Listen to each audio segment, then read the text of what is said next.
네, 안녕하세요. 중소벤처기업부 장관 한성숙입니다.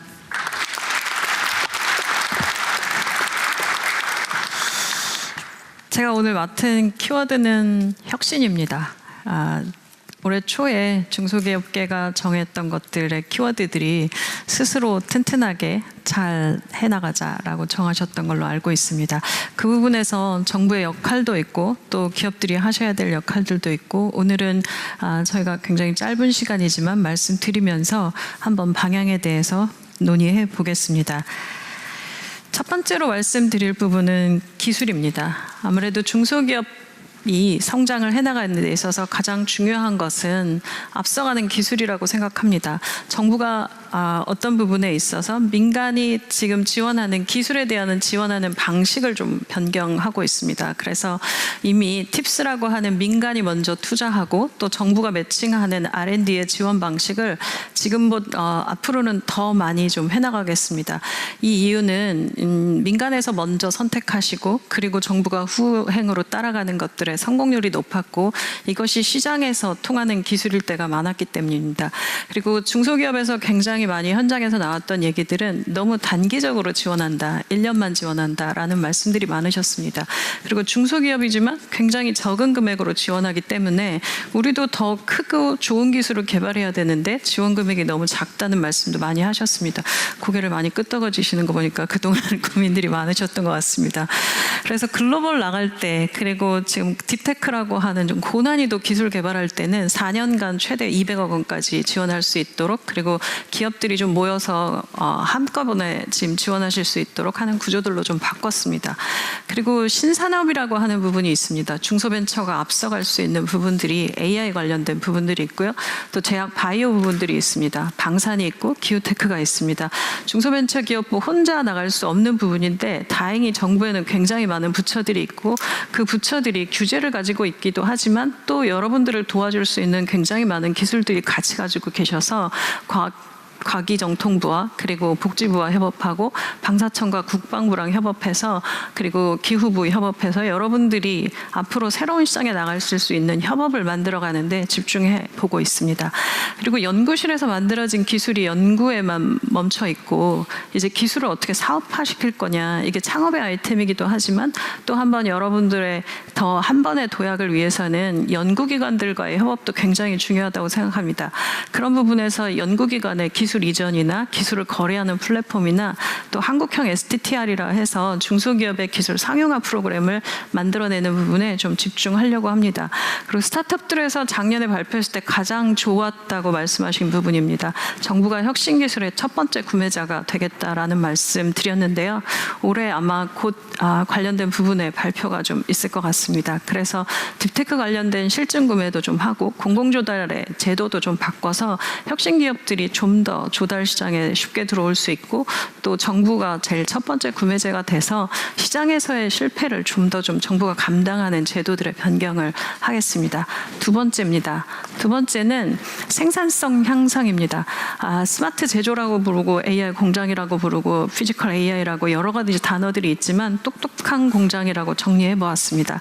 이유는 우리가 일을 좀 더 스마트하게 하고 똑똑하게 해야 그 사람을 뽑기도 힘들고 그리고 시간도 없고 자본도 없는 중소기업에게는 훨씬 더 중요한 부분이라 생각했습니다. 그래서 똑똑한 공장 프로젝트를 가지고 생산성을 높이는데 정부가 집중 앞장서겠습니다.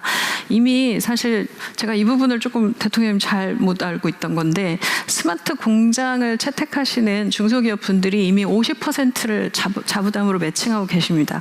그래서 이 정도의 감당하신 결과가 어떻게 나타나냐면 생산성, 매출액, 품질, 고용, 원가, 산업재해 모두 다 떨어질 것들은 떨어지고 올라갈 것들은 올라갑니다. 우수 사례로 뭐 예그리나뿐만 아니라 앞에 계신 하나금속 대표님도 오시고 모두 다 생산성이 굉장히 많이 빠르게 올라가고요. 불량률 떨어집니다. 그럼 고용이 떨어지냐? 아닙니다. 생산성 좋아지니까 매출액이 늘면서 고용도 늡니다. 일하는 직업의 이 업의 변화, 그리고 새로운 젊은이들이 또 와서 일할 수 있는 IT 기업 같은 모습으로 변화된 공장의 모습을 우리가 볼 수 있습니다. 정부가 지금까지 지원하던 방식을 좀 바꿔보겠습니다. 지금까지는 단일 기업 중심으로 중소벤처기업부가 지원하고 있었는데요. 이 부분들도 좀 더 합쳐서 지원하고 그룹 단위로 지원하고 또 융자는 융자, 출연은 출연, 보증은 보증 이렇게 구분해서 매번 신청하셔야 됐다면 이 부분을 한 번에 묶어서 출연과 융자와 보증을 패키지로 묶어서 한꺼번에 지원해드리는 방식으로 좀 바꾸겠습니다. 그리고 공동사업 중심으로 생태계도 좀 바꿔야 된다고 생각합니다. 중소기업이 잘하는 분야들이 있습니다. 뭐 뷰티, 푸드, 패션 이거 외에도 굉장히 많은데 이 부분들은 중소기업과 전문기관을 연결해드리는 부분들로 좀 바꾸고요.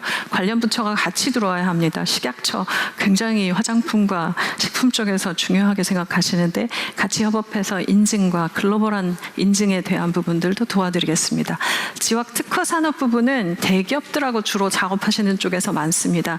이 부분은 중소기업과 그다음에 테크노파크 산단 이런 부분들과 지방정부까지 묶어서 같이 하는 구조들로 좀 바꾸겠습니다.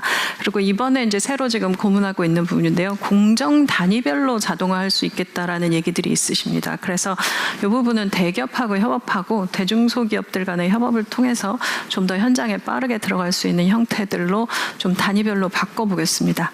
네, 세 번째입니다.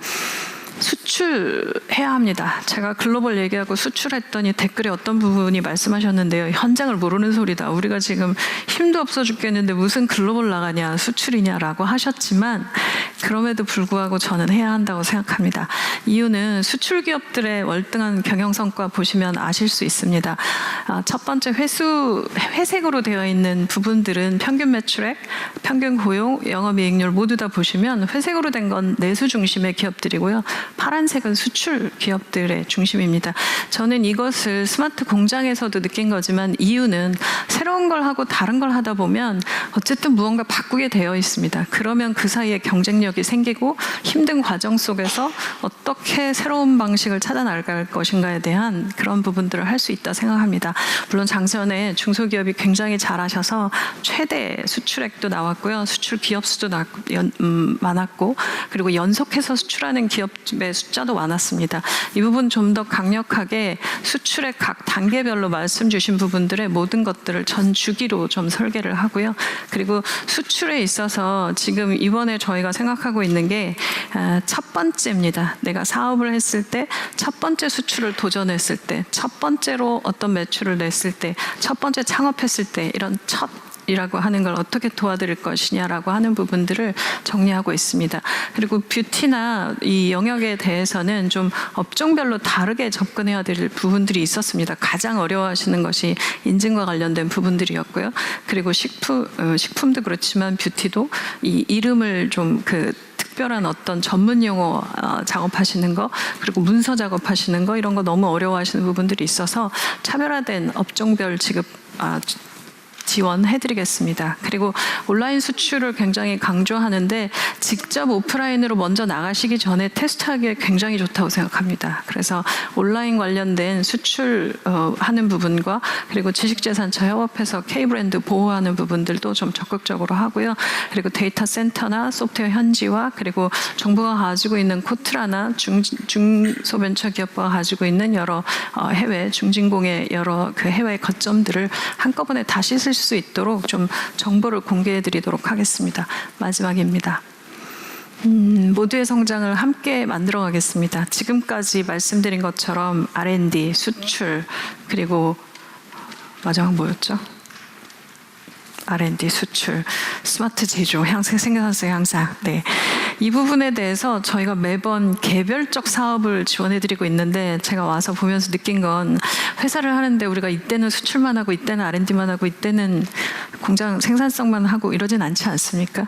그래서 점프업 프로그램이라는 거가 지금 진행되고 있는데요. 이걸 좀 더 확대해 보겠습니다. 중소기업이 중견기업을 다도록 하는 부분들입니다. 그래서 신시장, 산업 진출하실 때 종합적으로 지원해 드리는 거고 중소기업 같은 경우는 저는 대기업이 잘 쓰고 있는 게 좋은 스텝 조직들, 좋은 컨설팅 조직들 그리고 좋은 전문가들과 일할 수 있는 환경 속에 있다는 것도 굉장히 강점입니다. 그래서 저 점프업 프로그램에서 전문가 컨설팅 조직들을 넣어서 한번 같이 협업을 하면서 지금 데이터를 보고 있는데 좋은 결과 나오고 있습니다. 그래서 이런 부분들을 좀 더 지원해 드리고 그리고 정부 보조는 7.5억이지만 기업이 결심할 부분 부분들은 융자 보증 합쳐서 저희가 3년 동안 얼마쯤 쓰시나 봤더니 130억쯤 쓰시고 계십니다. 그래서 이 프로그램을 좀 더 정교화하고 여기서 좋은 성과 나신 그 기업들에게는 인센티브 드리듯이 더 좋은 지원을 해드리는 구조들로 좀 바꾸려고 합니다.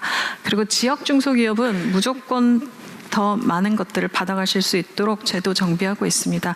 비수도권의 지원 목표제 운영하고요. 창업에 있어서도 지역 거점 창업도시를 지금 설계하고 있습니다. 그래서 우선 4대 과기원 중심의 창업도시와 그리고 각 지역의 창조경제혁신센터를 중심으로 한 로컬 창업 지역 거점들 준비하고 있습니다. 그리고 공정위원장님이 더 많이 말씀하시겠지만 대중소기업이 함께하는 부분에 있어서 다양한 생태계를 만드는 데 집중하겠습니다. 그래서 지금까지 있던 그 동반성장 지수 관련된 부분에 온라인 플랫폼이나 방산이나 은행 관련된 부분들 그리고 대기업과 스타트업 개방형 혁신하는 것 집중하고 그리고 성과를 공유할 수 있는 여러 제도들을 유관 관련 부처들과 적극적으로 협조해서 모두의 성장을 만드는데 적극적으로 중소벤처기업부도 나서겠습니다.